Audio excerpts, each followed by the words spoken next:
The NFL Combine is over. Free agency starts next week. So we are in this period, these days of uncertainty, but we have to complete a mock draft for all of you because there have been movers, there have been changers, there have been shakers, there have been risers, and there have been fallers.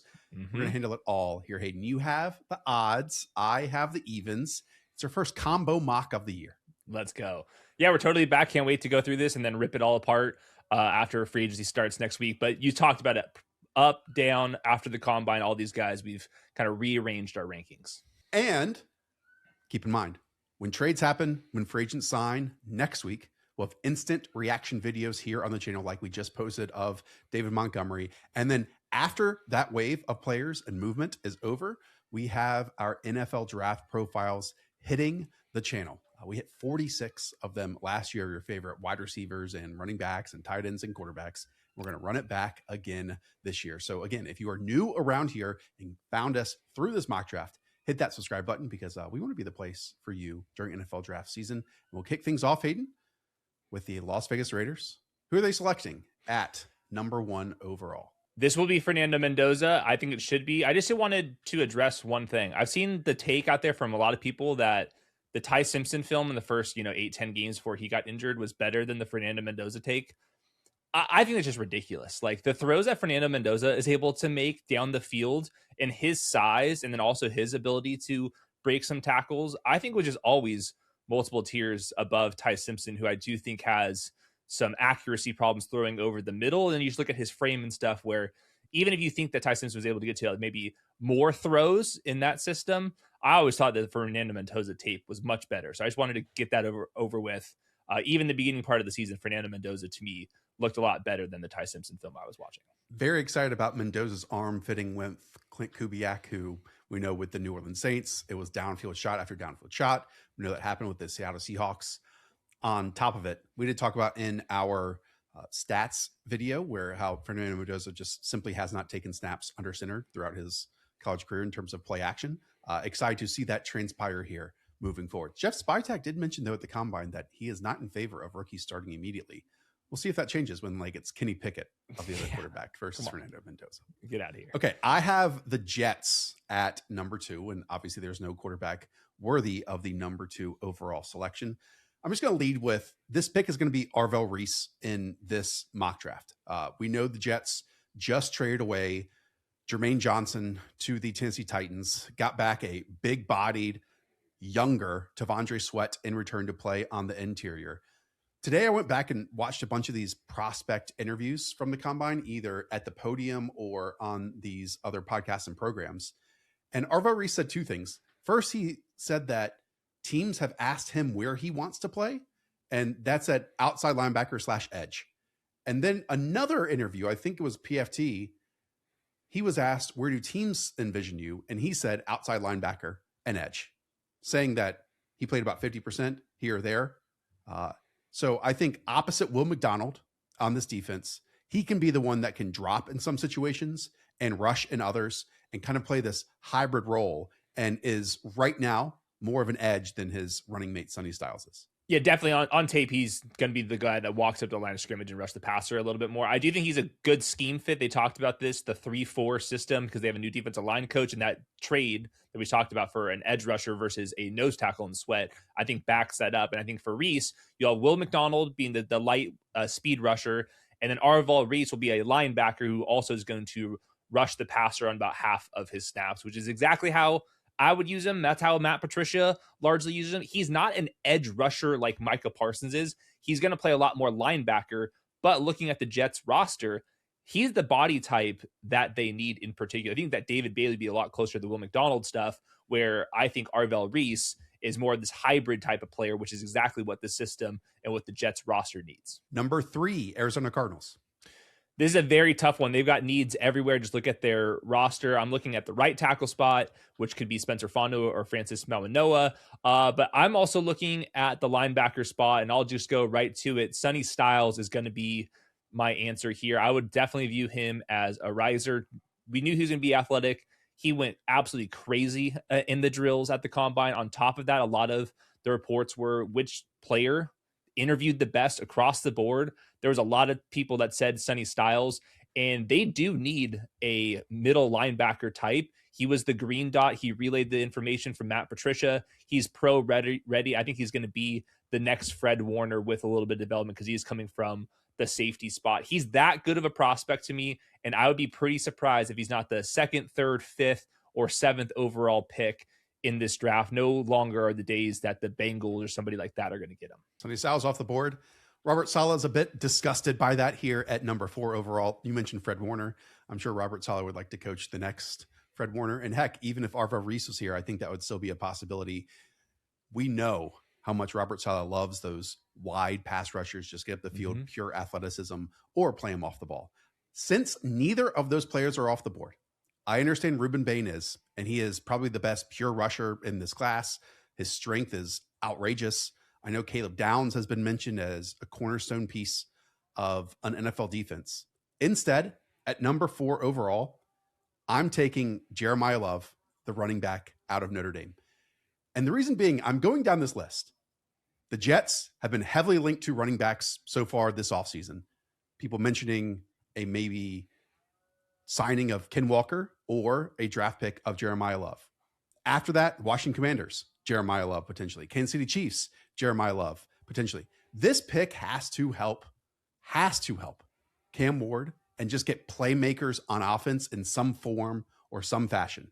So would I take a wide receiver or Kenyon Sadiq here? Doubtful. Could the team also save over $7 million by cutting Tony Pollard? Yes. Do they already have huge investment in the offensive line? Absolutely. So to me, in this class, taking Jeremiah Love at 4th overall with a new head coach and a new play caller on top of it does make sense. I can definitely see this one happen. I think the big debate is just, do they have enough edge rush depth? Obviously, having trading for Jermaine Johnson is step 1 into that, but I think they can add a couple of these guys. It just comes down to like David Bailey and stuff for Robert Saleh, or is it more important to help Cam Ward out here and get a lot more burst at running back position? I do think that Jeremiah Love is in that Ashton Genty tier who's going to go top 10 in this draft class. Yeah, I could totally see David Bailey.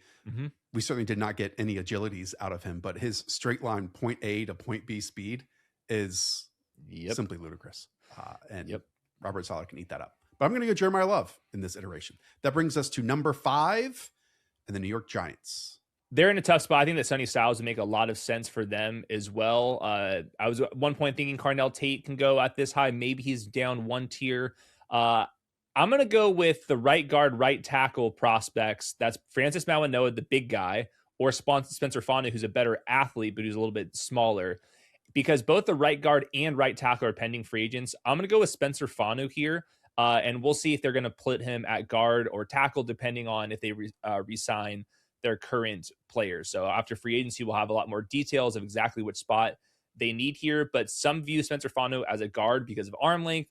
I viewed Francis Mawanoa as a guard because of foot quickness. They're really polar opposite players, but I do think that their tape was outstanding. They have a lot of clear pros out there. So I would help Jackson Dart here and go through the trenches in the first draft with Harbaugh. Yeah, we know Jermaine Illuminor is a free agent. Maybe he comes back. Maybe he doesn't. You mentioned it here with Spencer Fanu. He has all right tackle experience over the last 2 years, did play left tackle in 2023. So that is certainly part of the conversation whenever we talk about where some of these tackles can play. All right. So Spencer Fanu is your pick here at number 5. That brings me to the Cleveland Browns at number 6. Again, I see Ruben Bain there. I see Caleb Downs there. What I see is just tremendous offensive line issues to the point where I don't know if the Todd Monken-led offense can function at this moment. If they trotted out their roster on an NFL field, maybe this changes in free agency. And yes, we've already seen, a trade for Titus Howard, an extension on top of this. Now it gets interesting. What player should be selected? I'm going to go Monroe Freeling out of Georgia here with this selection. Another 21 years of age, big program, outstanding athlete. It has to be a premium position here, I believe, with Andrew Berry. And if the quarterback of the future cannot be had in the 2026 NFL draft, I think Berry and Monken will at least look to solidify one of the offensive line pieces. And Freeling, I think we should all not lock him in, but make it a real possibility that a top 10 pick is in his sights now. I moved him to 12th overall on my rankings, like fully acknowledging that he has some like technique issues that he needs to sort out. The hard part is he's a left tackle from Georgia, early declare, who's 6'7", who's also a very good athlete. Like, if you want to take a chance to find the next All-Pro, Pro Bowl left tackle, guess where you find those guys? Inside the top 10 usually. So I do think Monroe Freeling, he's interesting because he's actually the left side. There's a lot of right tackles in this class. Monroe Freeling might be the consensus top left tackle, be him and Proctor, who both of those guys have a lot of ups and downs in their profile. So this is going to be a fascinating decision where most people would say that Caleb Downs is definitely the better player, but left tackles are a lot more important, and he has at least the skill set zooming out that potentially match it. Yeah, I just don't see Andrew Berry, if he has a choice and if these players are, major needs, moving off of a left tackle in his mind for a safety. All right. Pick number 7, the Washington Commanders.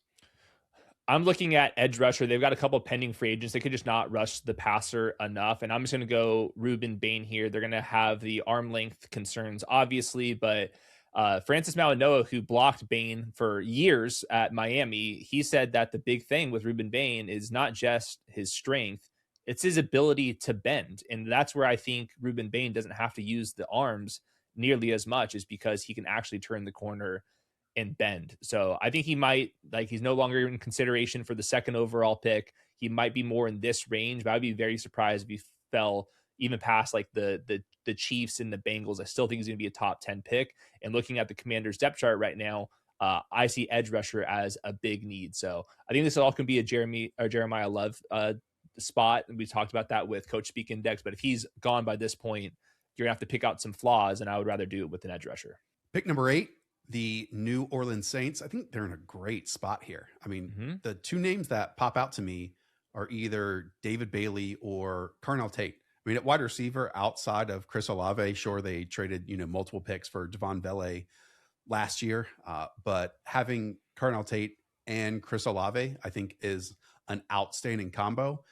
At the same time, maybe they believe wide receiver is more viable outside of round 1 than someone like David Bailey is as a pure edge rusher. Chase Young, after, leaving the Washington Commanders, mainly due to injuries, has just been a fantastic signing and now extension with the New Orleans Saints. But having him like a real running mate here with Cameron Jordan's future maybe influx here just makes a lot of sense to me. So I'm going to pick the Texas Tech edge rusher in David Bailey. This is about as far as he can fall. I think the big debate with him is just how much run defense are you getting from him. But I do think that they have like Chase Young being the counterpart is going to help answer that. So David Bailey is going to be a top 8 pick, no problem. Pick number 9. Very weird seeing this team this early, but the Kansas City Chiefs. Yeah, so I got in trouble from the Schwartzes that we talked about in the podcast for mocking them a potential right tackle. I didn't even throw out a mock draft. I was just like, hey, they cut Juwan Taylor. Francis Mauigoa could possibly be there. They said, do not mock Francis Mauigoa there. So I'm looking at him right in the face, and the Schwartzes are yelling at me to not do it. I'm going to give them Carnell Tate. He's just exactly what the rest of the wide receiver group is. It's the exact opposite of that. So we have somebody that can stretch the field a little bit, not based off of size, but because he's an actually good route runner, and he can go win at the catch point. So Carnell Tate, he probably was actually maybe even a combine winner, because instead of being drafted to the Browns or the Commanders, he might have just fallen to 9th overall, which means for the rest of his career, he gets paired up with Patrick Mahomes. He's a faller. He's also a winner here. If he's selected at 9th overall. That brings us to 10th overall and the Cincinnati Bengals. I really wanted to give them Dylan Thieneman here, Oregon and Purdue safety. We talked about it during his early days at Purdue. Tons of range in the back half. Then at Oregon, they played in this 3-3-5. He worked between those safeties and the linebackers and really attacked downhill. Just a freak athlete. But Caleb Downs is staring at me in the face. Now, a lot of people might say, wow, there are a lot of offensive linemen on the board. Why not pick one of them?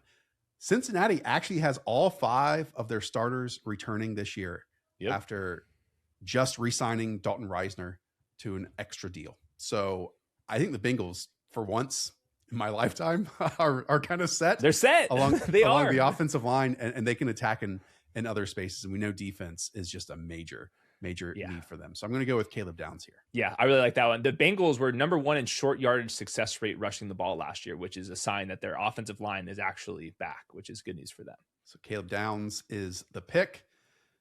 That brings us to number 11 in the Miami Dolphins. This is where I'll just link up Francis Mauigoa staying in Miami to the Dolphins, and this would give them their 5th young offensive lineman. They've obviously been drafting a bunch of them recently. He would be a guard for them, and then they would have Austin Jackson be there as the potential right tackle. So they have a pending free agent at guard, and this would give the next quarterback, which is probably going to come in 2027, a starting 5 that's under contract, young, athletic, and even powerful. That would be a really good foundation for a new general manager, head coach to at least set the floor of what this offense is going to be. And obviously this would be music to Devon Achane's ears. Yeah, I mean, they have Patrick Paul at left tackle, and then Jonah Savaina at left guard, who was, to put it kindly, hit or miss last year. I mean, some of the worst can't move your feet tape I watched, and maybe he improved as the season went along. Next to him, Aaron Brewer, one of the best centers in the NFL. They really tried to rotate at right guard and really couldn't figure anything out after the James Daniels signing. Just simply did not work. He got injured on like the first series of last year. Cole Strange, former Patriots first-round pick, filled in at right guard. And then, at right tackle, it's your guy, the Trojan, Austin Jackson, who was very young entering the NFL, signed an extension with them. But we'll see. We'll see. So, just filling in that right guard spot to maybe eventually move over to right tackle makes a lot of sense for this pick. Brings us to number 12 and the Dallas Cowboys. I mean, I just see corners across the board here. Good news. Good news for a team that really needs a cornerback. Yep. There are some corners available. I mean, you've got Mansour Delane out of LSU. I'll repeat the stat. Just 13 receptions allowed last year. None to a wide receiver on multiple occasions. So the most a pass catcher caught against him was one in a single game of last year. Seems good. And I know other people really like Jermon McCoy based on his 2024 stuff. He did suffer an ACL injury at the end of that season, did not play at all this year, missed the entire Senior Bowl, and then set out the NFL Combine. So Hayden, based on that, I am just going to go with, let's say, this team's ownership's new Morris Claiborne in Mansour Delane. Well, this is also the team that drafted Siobhan Revell, who had the torn ACL. That's true. So I think would they double dip and have the same problem on their hands? That's where I'm leaning towards Mansour Delane. All right, we'll take Delane there. I also, again, I mentioned this when we talked through these prospects at the Combine. Avion Terrell, to me, like the more I watch these cornerbacks, the more I think, man, this dude is just freaking smooth. And I think he probably measured a bit longer than people were expecting. So I'm not saying he's going to be cornerback 1, but I think the gap might have closed a little bit in people's minds. So Delane goes there. That brings us to pick number 13, which the LA Rams have via the Atlanta Falcons. So first off, I think the Rams are going to get interesting either before the draft in trading one of their first round picks for a stud veteran, or a team that's definitely threatening to move up the board as they go all in right now. I do think if they stand here and pick, there's kind of a top 12 consensus, which I think is all the names we kind of threw out there. And then it's kind of a pick your flavor. I think Dylan Thieneman's tape, and then obviously what he did at the Combine, was so out of control. And I'm looking, if Cam Curl, the free agent, hits the market and gets paid too much for the Rams, they're going to be looking for safeties who have the smarts to run the system, a lot of zone stuff, but also has the ability to work downhill to help out in the run game. That's the exact scouting report for Dylan Thieneman. So I like that you mentioned him as a potential Bengals fit at 10th overall. That's probably the highest he's going to go. I do think that his tape and his athletic profile is so clean that I think a lot of people are going to have trouble finding more surefire picks in the teens. And I do think that he would be a great fit with the Rams. I just want to lastly point out, Thieneman comes from Dan Lanning's system. That's like the new version of like the Kirby Smarts and stuff. Like this is like a top tier defensive minded head coach. And if he single-handedly picked out Thieneman in the transfer portal and gave him all the responsibilities that he had at Oregon, I know the teams in the NFL are going to absolutely love him. Can I pitch something to you? And I know you're not going to change it. A few years back, it was reported that the Rams were working to trade up in order to select Brock Bowers. Mm-hmm. Last year, they wanted to move up to potentially either get Tedero McMillan or Colson Loveland. I know they took my guy, Terrence Ferguson last year in round 2. And I think he had some flashes. He definitely needs some development. Any interest here in Kenyon Sadiq? He was on my short list. I had both of the other corners as well. They need a bunch of corners. So McCoy was on my list. If Delane was available, he was going to be my selection there. I think with Sadiq, there's a little bit too much of an overlap with Terrence Ferguson. Like Terrence Ferguson's got like the runaway speed. I think Sadiq is kind of offering there. So maybe it's a little bit too much because they got something out of Colby Parkinson already. So I would not rule it out. I just liked looking at the secondary. I liked it a lot more for the Rams. The reason I keep saying that is, I believe Sean McVay in Washington had Jordan Reed. Sean McVay, as soon as he got to the Rams, their first pick was Gerald Everett. He's kind of been, again, searching and wanting to move up. They've just never been in this category to select him. And that type, like here at number 13 overall, Sadiq is like a sweet spot player. Mm-hmm. And of all the offenses for him to play in, 13, 12, 11, all of it for Kenyon Sadiq. But you're going with the vanilla route, going with Dylan Diaz. I mean, 41-inch vertical vanilla, whatever you call that. Okay, here we are with the Baltimore Ravens. They need to get vintage Ravens here in this pick and this offseason. I mean, where they're at right now among their offensive linemen, it's really tailed off as of late. I mean, they might lose Tyler Linderbaum to center because his agent doesn't want to respond to texts and just wants like a $25 million per year offer. Smart. It sounds like. We know Daniel Falale was not good and is also a free agent. We know Voorhees at left guard is a former 7th round pick. I'm looking at a whole bunch of players here, but the one who really stands out, if I can get to the interior offensive lineman, is Vega Ione out of Penn State. Yep. I think he is the most one-to-one fit here. And again, is like vintage Baltimore Ravens. He really is vintage Baltimore. This is probably, there's no such thing as a floor in the NFL draft, but like realistic floor, I do think this would make a lot of sense. He was a powerful guy at Penn State, but they would also give him those kind of lead blocking roles at like tight end or fullback, where all of a sudden here he comes just annihilating guys. So I think he's a decent athlete, but you're really getting him for just his ability to pass protect and super physical in every single way. So like if you're like ranking highest floor prospects in the draft, Vega would be absolutely one of them, and the Ravens could use one of those types. And I know you took Spencer Fano a lot earlier. I do want to note that Daniel Jeremiah reported that he went through center drills after all the offensive linemen were done. That's like kind of Graham Barton-esque coming out of Duke. So I think Spencer Fano could literally be selected for any of the 5 offensive line spots. Yes. Yeah, I think all of the guys in this class. I think you can make the same argument with Malinella. What if we lived in a world where you got discounts on the places you ordered from the most, or even the items you purchased the most? Me, right now, that's diapers. Baby cries. I changed his diaper. That one was pee. 5 minutes later, baby cries. Check it. That one's poop. Rinse, repeat. Rinse, repeat. Diapers, diapers, diapers. Well, Cash App just released a new status program for the way people actually spend called Cash App Green. It unlocks new ways for you to pay, get rewarded, and easily grow or manage your money on your terms. Now, when you spend at least $500 a month with Cash App Card or Cash App Pay, you earn green status, which unlocks benefits like up to $200 of free overdraft coverage, high borrower limits, and custom personalized cashback offers, maybe on diapers, every Friday at places you love to shop.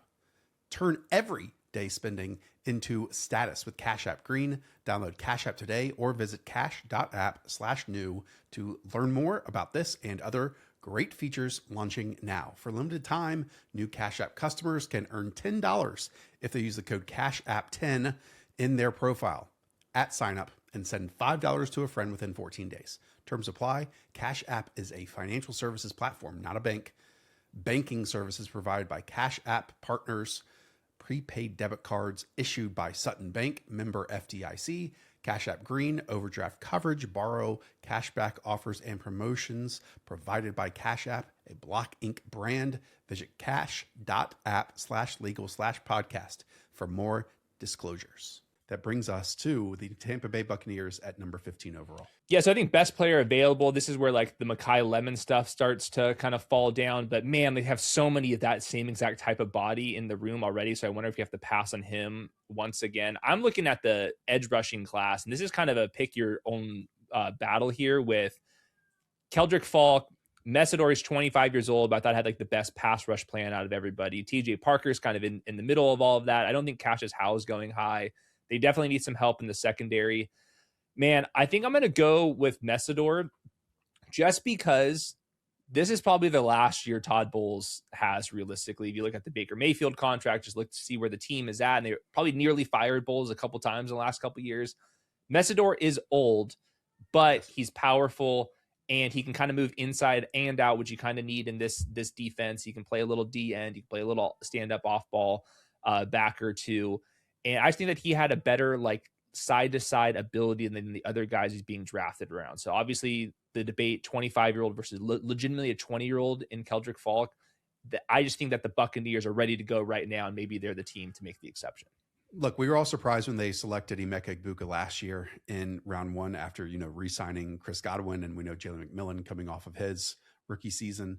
I don't know if we'll be as surprised about the selection in round one this year from Jason Light, who, by the way, is doing a phenomenal job, I think, of just building up the roster here with Tampa, because whoever they re-sign or the positions that they do sign in free agency, I think is going to tell their hand of what their big need is heading into the draft. I mean, it could be tight end, Hayden. I mean, Cade Otton is a free agent here.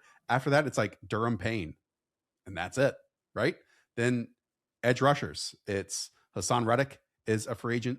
That free agent signing didn't really work out. And it's just Yaya Diaby at the edge rushing spot. And then at linebacker, like Levante David's a free agent. Anthony Walker's a free agent. Deion Jones is a free agent. It's just Servassier Dennis, and their linebacker group last year really was not it for long periods of time. So if you want to go with Messidor right now, that's fine. I am just kind of struggling to figure out a piece here for Kenyon Sadiq. Well, that's the hard part with Sadiq is he's not going to be Cade Otton in the ground game. So you're going to have to like live with the pros and cons of that type of profile. Not every single team is structured to use the tight end. And some teams have, enough already at that position. And you start looking at the trenches and all of a sudden some other guys might go ahead of them, even if we coming off a crazy combine.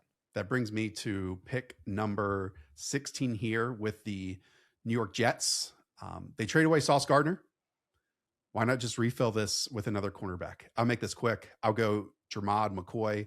I think their cornerback depth, while they, have some fine starters at maybe one or two of the positions, could use a top player. And again, not every team is going to love drafting a guy that hasn't played football in a year, and we don't know what the medical reports are going to be. It sounds like he is cleared for all football activities at this point, but I think Aaron Glenn needs him at least one cornerback with some of the press coverage he's going to run. Yeah, and if Aaron Glenn was sleeping throughout the entire combine, McCoy wasn't out there, so he didn't miss anything. Okay, he wasn't sleeping, by the way. He was probably looking and reading just to back him up for a second. There goes Jermod McCoy, Detroit Lions at number 17. Well, we all keep, comparing Mekhi Lemon to Amon-Ra St. Brown's. I think that would be a little bit too much to double dip there. I'm going to look at left tackle because, their starting left tackle is like on the verge of retirement. He says he's going to come back, but he's still not the same player. They were not very good up front. How about Caden Proctor? He was one of the guys had the most to gain or lose at the combine because there was at one point he was over 400 pounds. I kind of set the higher lower on his weight at like in the 368 range. He comes out there and dunks all over me, 352. And if you see it in the agilities, he was moving very, very well out in the drills. And then he also jumped 32 and a half inches in the vert. I think you just look at the pedigree, talk about top 5 overall prospect in his recruiting class and what the flashes, if you want to grade his best moments are. I do think that the Lions would be a great landing spot for him. You get the juice back going, keep him at that weight. Him and Penei Sewell will be a lot of fun over there. And I don't think that Dan Campbell is going to allow the trenches to be what they were this last season. There it is. Yeah, I mean, they just have to get right offensively. And I think a lot of the questions were about the offensive line in general. And then we didn't get it until after Brad Holmes and Dan Campbell had their press conference that Taylor Decker was even coming back at left tackle. So they have to figure out the future, and selecting a player at 17 overall, because heck, they don't want to select 17 overall anymore at left tackle, is probably the play. That brings us to 18 in the Minnesota Vikings. they have so many contracts they have to move around. I mean, there's a list of potential needs here. Wide receiver 3. They might need tight end 1 with TJ Hawkinson potentially cut here coming up. Agree. They need a center with Brian Kelly certainly being iffy. The rest of the offensive line is signed, though. They need a running back on top of that. It could be an interior defensive lineman with questions around everyone really not named Jalen Redmond. Could this be Caleb Banks? Could it be Peter Woods? What's the future of Jonathan Grenard? I mean, you can move around his money too. I don't know, man. I just want to see Kevin O'Connell and Kenyon Sadiq. So that's where I'm going to go with this pick. Yeah, you get all those runaway routes for Kenyon Sadiq, and I do think that TJ Hawkinson's, if he's not a cut candidate, I do think that team should be trading for TJ Hawkinson. And they also, the other big elephant in the room is like Jordan Addison's just always in the news for reasons to not be in the news for. Yep. So I do think that Mekhi Lemon, where it maybe is too much right now looking at the roster, you start kind of looking at Naylor in free agency, Hawkinson being released, Aaron Jones being released, and then all of a sudden you have Geno Smith thrown to a bunch of who knows what's. I do think that skill positions actually in a week from now will end up being a big need. So have you already put Geno Smith in this roster? Did you just do that? I mean, I'm doing it. I looked at the reports. You called it a couple, last month, and it just makes so much sense. And that's what the scuttlebutt is around Indianapolis. It does make a lot of sense. And I think Josh Oliver is like the perfect pairing here for Kenyon Sadiq. Yes. The Minnesota Vikings do run quite a bit of 12 personnel. They are not averse to doing that. And you and I believe that Kenyon Sadiq's run blocking profile, not underrated per se, but it's not like a net negative, you know. Sure. He gets after it. He's feisty. He's competitive. And then you can, split him out and do some really, really fun stuff. So Kevin O'Connell's been a part of some rosters with some like real good tight ends involved too. So I'm going to go with Kenyon Sadiq here with the Vikings at number 18. And that brings us to the Carolina Panthers at 19. Oh, man. Okay. I'm going to ask you, you're the Panthers guy.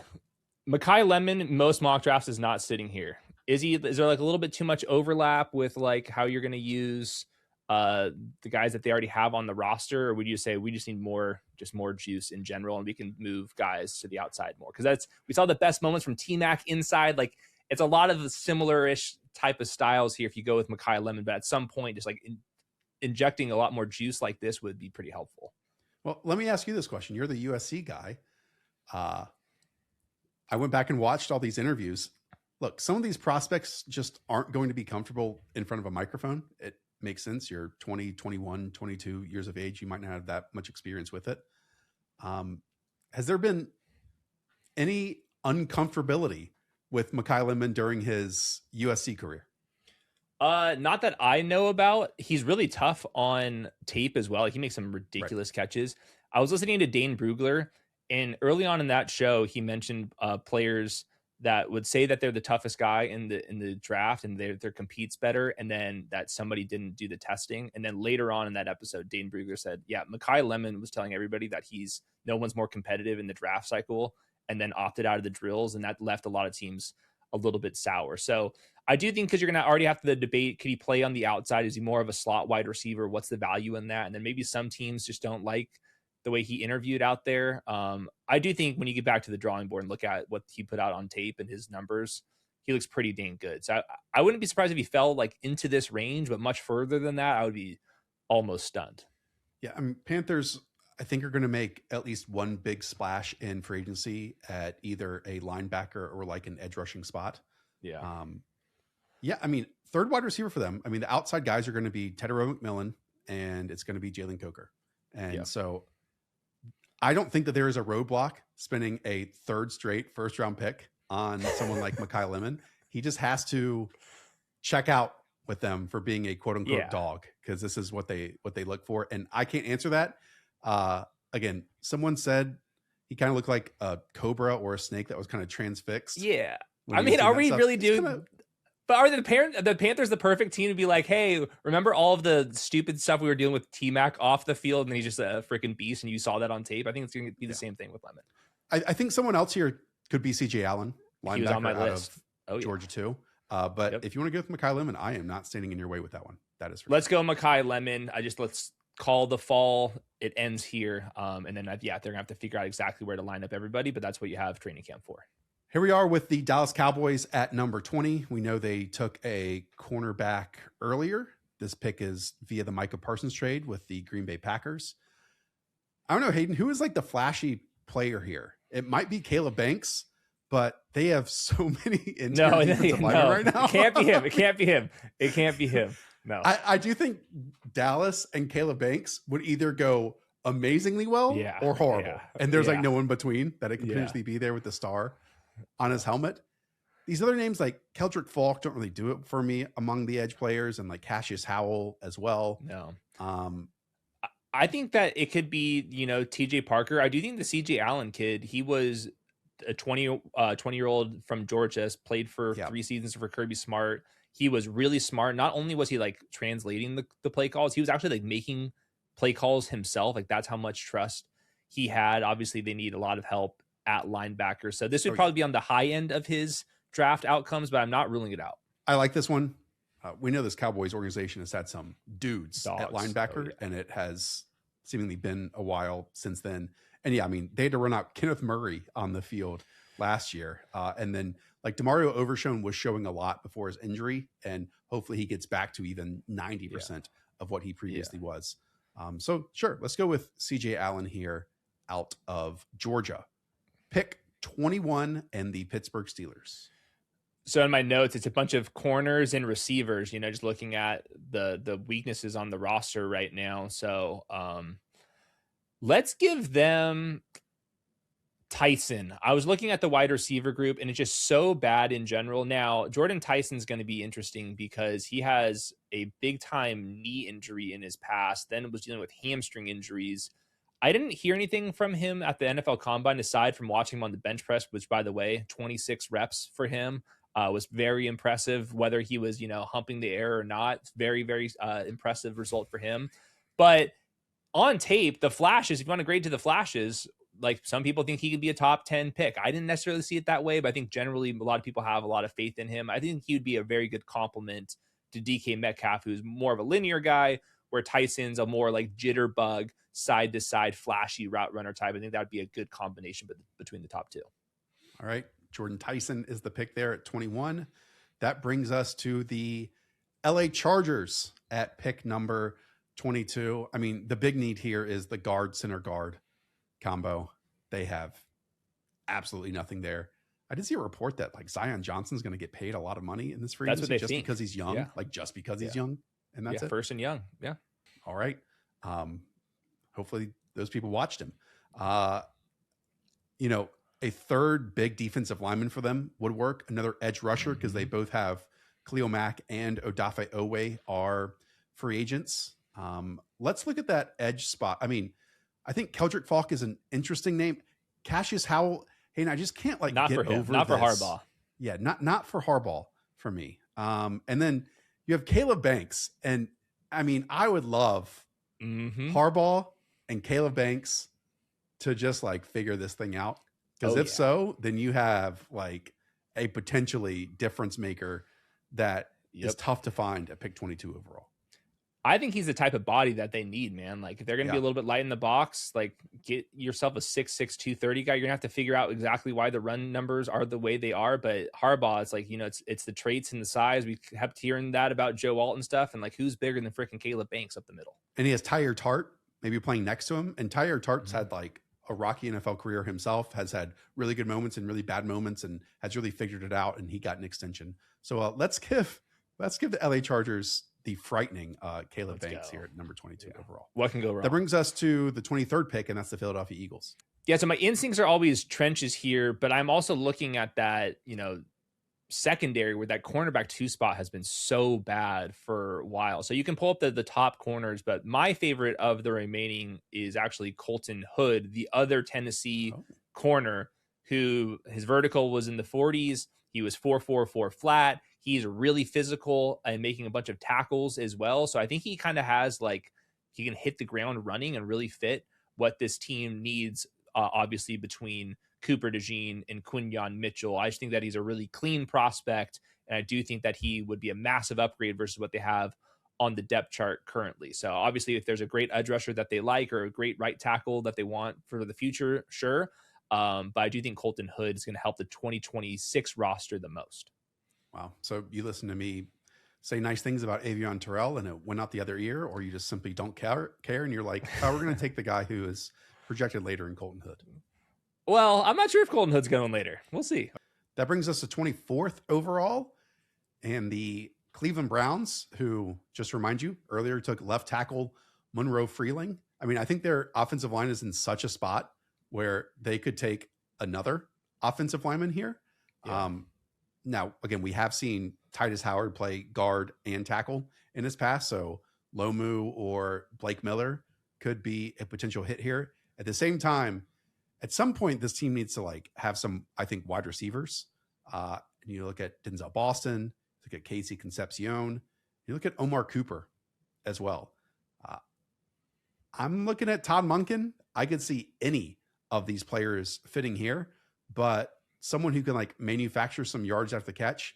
Hayden, I really want to lean Omar Cooper Jr., despite him maybe being projected as a later pick than Boston and Concepcion in the past. What are your thoughts here? Yeah, my rankings would have Concepcion, but Omar Cooper's got a bunch of buzz, and he did run low 4.4s, which is maybe a tick faster than I was expecting. Kind of inside-outside versatility, maybe a little bit more toughness than what they already currently have in the wide receiver group. So there's some like edge rushers if you want to go with an edge 2 for them, but obviously their wide receiver spot is a disaster. I think one of the reasons, and this is just my bias, that I want to leave Concepcion on the board, and I know this is one of your picks. Rams. No, to me, he is so coded for Kyle Shanahan and the San Francisco 49ers. Like just one of those players that is super smooth in his routes, can get down the field. We know their wide receiver room might have a shakeup without Juwan Jennings here. Yeah, I think Casey Concepcion is very 49ers coded, and I don't know if that's been talked about that much. Well, he's to me Ricky Pearsall, but a lot better and more physical, in my opinion. Very similar type of player, so I could see that. Should or would the Browns think of Ty Simpson with the selection at 24th overall? It's possible. I do think that they're going to do the Deshaun Watson and Shedeur Sanders thing, and like some, Tyrod Taylor type of person, but Daniel Jeremiah doesn't just talk stuff out of thin air on television, and he kept saying like, it's probably going to be Deshaun Watson. So I'm not sure if that was something that he picked up while listening to people. If you look at the contract, he's going to be on the roster, and he can't be on injured reserve because he's going to be healthy. So he's going to be on the active game day roster. Are they just going to say like one more chance with Deshaun Watson? I'm not ruling it out. And he doesn't have that much experience at the college level in comparison to maybe what Andrew Berry would love for that. My other question, if I don't take Ty Simpson here, are you going to take him later in the round one? Because he needs to go in round one, I believe. Well, I have about like 5 or 6 players that I think would fit for each of the teams I was responsible for. I did not write his name down a single time. Hayden. That's why we do this early mock, because I think at some point he will go in round one, but who knows? Okay, so if we go back, I am going to give Omar Cooper Jr. to the Cleveland Browns and frustrate Cleveland Twitter. Next, Chicago Bears pick 25. So this is where anybody on the defensive line makes sense. Anybody at linebacker makes sense. They have decisions to make at corner and safety as well. So I think the entire defense is up for grabs. I also think left tackle is up for grabs. The top left tackles have gone already here. So I'm back to the defensive line, and I'm going to give them Keldrick Falk here. Can play inside or outside. He would probably be their edge 3, and then also be able to be on the field with all 3 of the edge rushers, depending on where he's going to line up. He's really young. He kind of reminds me of the Michael Williams profile, who went, 11th overall last year. We didn't get the freaky testing that Michael Williams was able to show, so he might kind of fall into this range, but I do think he's kind of a surefire first rounder. And Dane Brugler also mentioned that Falk was like on like the edge of being a true first round grade or not. He had only about like 12 to 15 of those, where he typically has 18 to 20. So I do think this is probably the bottom of his range. So let's get him off the board. Pick 26. That is the Buffalo Bills, another team that has a lot to do in these upcoming weeks. I'm expecting them to add some type of veteran wide receiver, either through a trade or in free agency. Their center and their left guard are both free agents. They have multiple defensive line and edge rushers that are free agents. Linebacker, always a question. versus the run for this team. I mean, I think you can argue that Shaq Thompson was their best linebacker last year. But the player I'm going to go with here is just solid across the board. And that's kind of been the edge rushing type that Brandon Beane has been drafting. I'm going to go with Clemson's TJ Parker at pick 26 for the Bills. I think he's going to be somebody the NFL is just going to appreciate more. His numbers don't wow you, but he's 21 years old, kind of a speed to power player, long arms, that's like foundation of the NFL pass rush.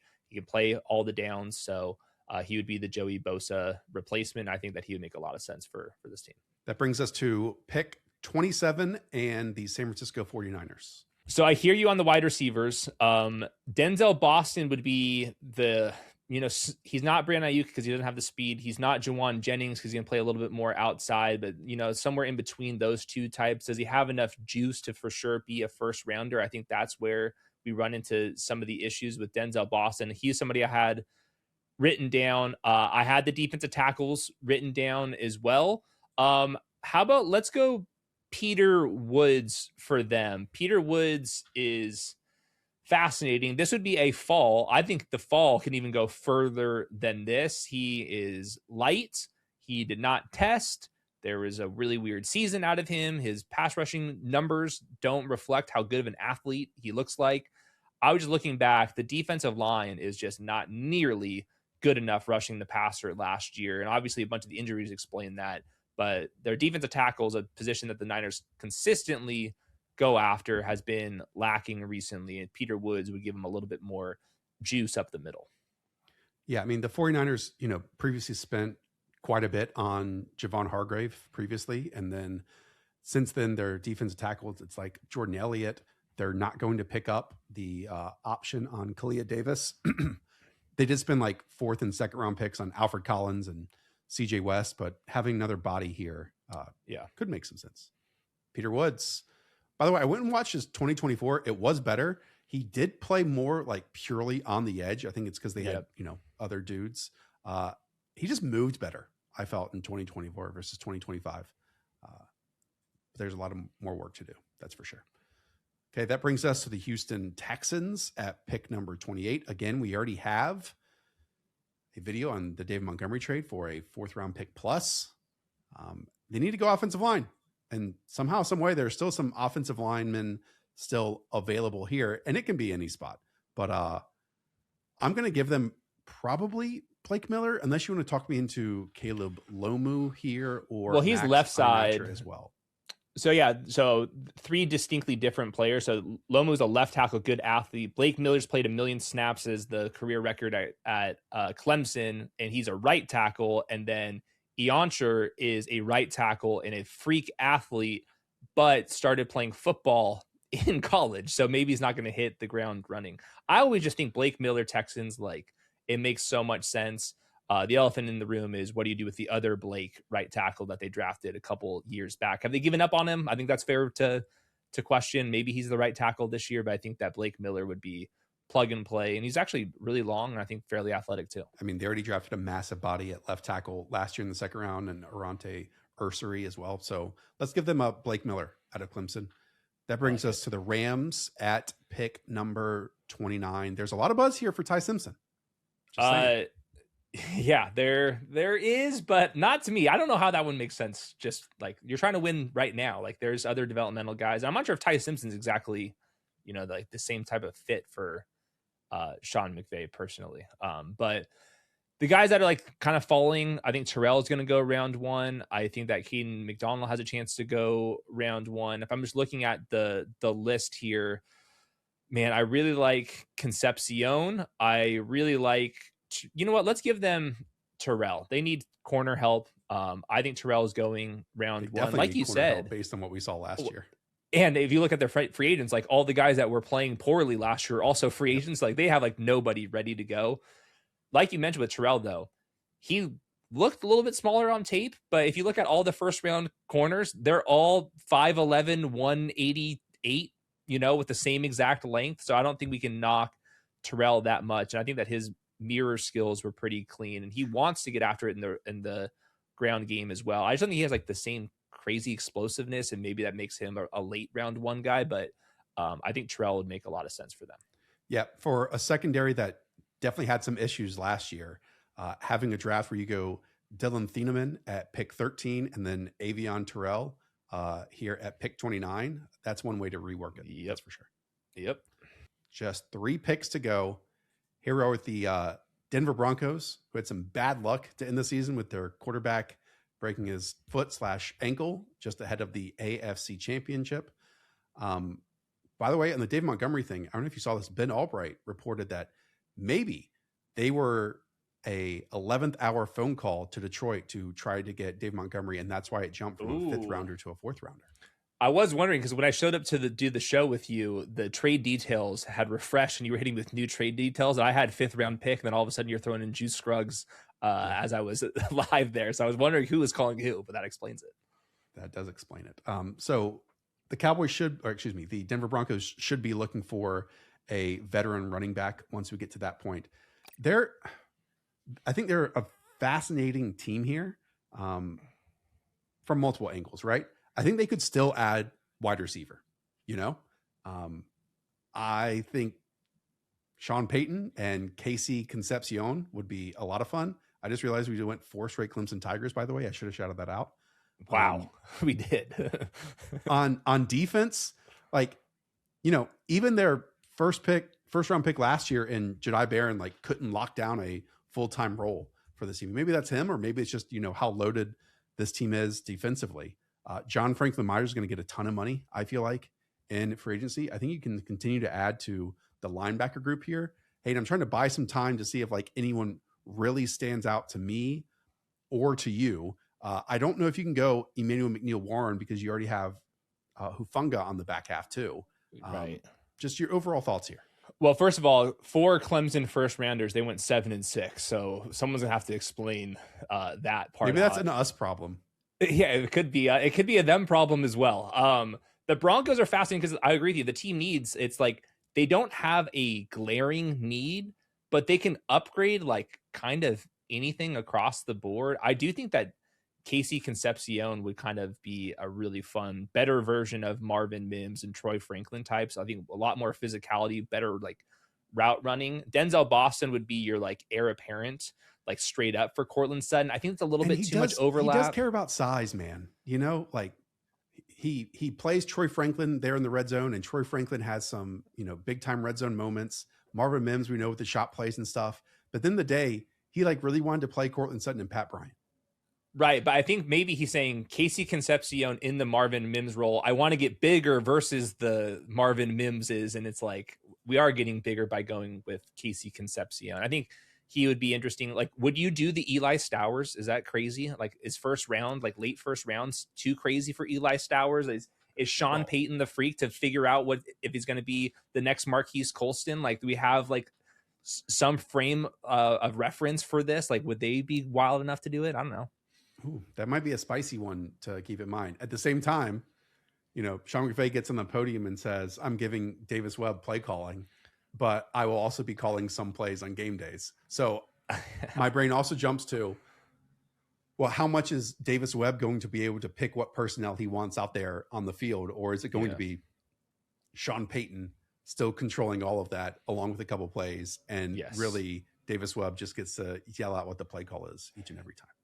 Yeah, I don't think Sean Payton's gonna be ceding that much control. He doesn't seem like one of those guys. So we'll see. That storyline is, something to keep track of. Yeah, I would agree. But at the same time, it could just be an indication of a year from now, Davis Webb is a head coach somewhere else, which I think is absolutely plausible. And maybe Davis Webb is just freaking good at his job and ready for this. That Sean Payton is willing to make that jump. Shoot. I love me some Casey Concepcion, despite the drop rate, which I know everyone's going to look at. It's around 11%. I thought a lot of that was just concentration issues. Yeah. But man, Sean Payton, Hayden, all he cares about is size, man. He talks about it every single time he goes to the podium, every single time. But you can't do Denzel Boston, Cortland Sutton, and Pat Bryant. It's you're going to lose the 4x100 by a million. That's pretty redundant. Then we're going to have fun, and he's going to figure out the Eli Stowers conundrum. Yeah, but I have no idea where Eli Stowers is going to go. I mean, Zero. in my write up, I just keep writing him up as a wide receiver. Like, but yeah, who knows? Yeah, I mean, that'll be fun. Look, is he a tight end? Is he a wide receiver? Is it Jimmy Graham? Is it Marquise Colson? Is it something beyond that? Let's have Sean Payton figure out that riddle. Eli Stowers. All right. This is so reactionary, but that's what this mock draft is for. Is pick number 30 here for the Denver Broncos. And now we go to 31 and the New England Patriots. So with the Patriots, I got a bunch of edge rushers written down. They can kind of go best player available. It's similar to the Broncos that they don't have like massive needs anywhere, but they can upgrade like most players on the roster too. So I think Cassius Howell, looking at the best available according to PFF, I think Howell's likely to drop out of the first round. I think Denzel Boston is holding on for dear life. I think Denzel Boston would be maybe a little bit redundant to like what, like for example, like what Kayshon Boutte was giving them to some degree. Concepcion would be thank you for your services, Steph Diggs, and we're moving on. And that's what I want to do here. Casey Concepcion, I have ranked much higher than this. Definitely rooting for him after what he had to post from after the combine. But man, I think that he has like really real route running skills, and not the overly flashy route running skills, but like the just enough flash to get by you. And then let's get back to being serious and just running past everybody. And if he dropped 2 or fewer of the passes than he did, nobody would be talking about it. And then everybody would just be talking about, wow, he was just like lighting up everybody despite having really bad quarterback play. So I'm a huge fan of Casey Concepcion. You can move on from Steph Diggs after the draft if needed. I know he's going at pick 31 here, but Concepcion could be like the wide receiver 2 in this class. I agree. It wouldn't be shocking at all if he's like a top 15 overall selection. All right, let's close this thing out with the Seattle Seahawks. I mean, they have a bunch of like free agents or guys on the move, right? We'll see what happens with Rashid Shaheed coming up, right? Ken Walker at running back. Then on the defensive backfield, it's like Kobe Bryant and Josh Jobe and obviously Tariq Woolen. And then the edge, it's Boye Mafe. Like there's a whole bunch of types here. I'm not sure if I'll give them Cassius Howell or Caden McDonald. I do wonder if the NFL is going to like someone like Zion Young a little bit more than maybe draft Twitter is at this moment. And kind of like his length and his size and being 22 years of age. I mean, 6'5", 262. He's a dog. This might intrigue Mike McDonald. Yeah, he's somebody that I have just right around the round 1-2 border. There's just body parts just like flailing everywhere on tape. And I mean that as like a compliment and maybe a little bit derogatory there. I'm not sure if he has like a full set plan, but like the movement ability is there. The size is certainly there. And I do wonder that in a couple years from now, if he would be the next one to pop off with McDonald. I don't think they're going to be able to re-sign Boye Mafe just based off of the money edge rushers get. So he might be one of the guys that bounces. And all of a sudden you're going to need another developmental body. And I would not be surprised if the Seahawks are the next team that decides every other year we're drafting a first round edge rusher no matter what. Brandon Cease could also be, one of the corners on top of this as well. I'm going to go with Zion Young. Let's get get ahead of the game here. What do you think? Yeah, and I think I like him over Cassius Howell, just looking at how the NFL is probably going to view those guys. I think just off the top of my list here, Caleb Lomo, somebody that I think will most likely go round 1. We did not have him listed.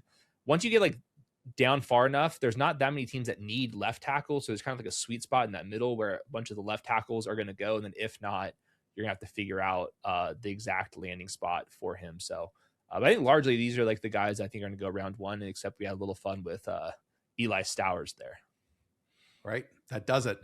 This is all going to change once free agency hits, but we did want to make sure to have a new mock draft for you reacting to everything that happened after the NFL Combine, which by the way, we have 4 individual videos on that, which were the best athletes, who were the worst, players who moved up, who moved down, just reactions to everything, positions that are super strong this class and other ones that are not. So go and watch those if you haven't. Keep in mind, again, when there are trades and free agent signings, you know what to do. Lock into this channel, hit that subscribe button, because in the next 30 minutes after news, we hope to have a video recorded and then shortly up for you after that. So these are fun few 2 weeks and even 2 months here on the channel. So thank you for the support. Thank you all for watching. Hayden, I know you are updating your top 75 at this very moment too. That's a lot. Yeah, at one point it was 64, and then I liked too many of the guys. It's top 75 at this point. Who knows when it's going to be published, though? I'm trying. All right. Appreciate all of you and Moshe and Weaves. Up the Villa. We'll talk to y'all soon. See ya.